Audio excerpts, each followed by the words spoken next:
Okay, hello everyone. So to take the Proctor test using Honorlock, first of all you have to go to the, if you go to the course content here,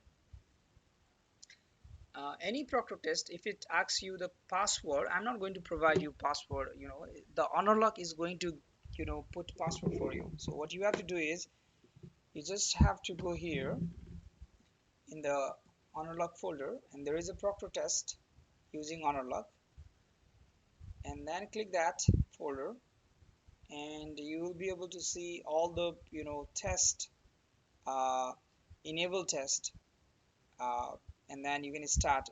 For me it says results and setting because I'm an instructor, but for you, you can always click the syllabus quiz and practice test here. Just click the start here and take the test. After you click here, it will automatically put the password for you, so you don't need any password anymore. If you are having problem, then feel free to set up a meeting with me, and then I'm going to show you. But this is how you supposed to do the honor lock thing.